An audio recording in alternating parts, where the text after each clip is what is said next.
Kasus kekerasan seksual yang diduga dilakukan oleh aparat penegak hukum kembali disorot oleh Komnas Perempuan. Lembaga itu menyoroti bentuk penyiksaan seksual terhadap perempuan yang terjadi baik saat proses hukum berlangsung maupun di ruang publik.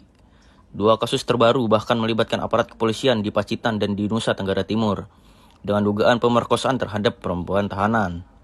Dalam momentum Hari Anti Penyiksaan Internasional, Komnas Perempuan mendesak negara untuk bertindak tegas agar institusi hukum tak menjadi pelaku pelanggaran. Kami ada satu contoh pada saat aksi massa peringatan Hari Buruh Internasional 1 Mei 2025 yang lalu. Aparat tercatat melakukan pelecehan seksual verbal hingga fisik terhadap mahasiswa perempuan yang sedang menyuarakan pendapat.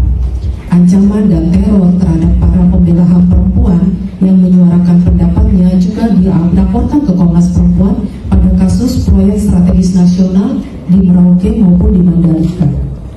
Praktek perlakuan yang kejam, tidak manusiawi dan merendahkan martabat manusia bila dibiarkan akan menjadi situasi yang kondusif untuk menimbulkan praktek penyiksaan.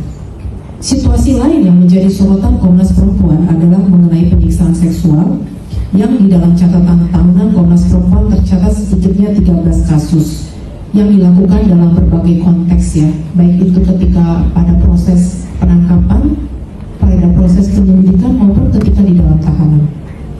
Sementara pada 2025, isu penyiksaan seksual terhadap perempuan tahanan kembali menjadi sorotan dalam pemantauan Komnas Perempuan dan KUPP. Kita menemukan ada kasus perkosaan yang dilakukan oleh aparat terhadap tahanan perempuan di Polres Pacitan dan juga di Nusa Tenggara Timur. Penyiksaan seksual merupakan bentuk kekerasan berbasis gender yang sangat serius dan tidak dapat ditoleransi dalam negara hukum yang menjunjung tinggi hak asasi manusia. Negara wajib hadir untuk menghentikan impunitas, membongkar praktek penyiksaan, dan memastikan bahwa institusi penegak hukum tidak menjadi pelaku pelanggaran HAM terhadap perempuan.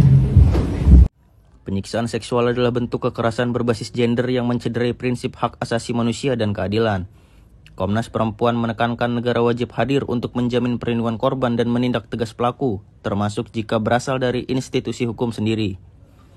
Dengan pengawasan ketat dan keberanian mengungkap kebenaran, harapannya praktik penyiksaan tak lagi menjadi bagian dari wajah penegakan hukum di Indonesia. Download Tribun X sekarang, menghadirkan lokal menjadi Indonesia.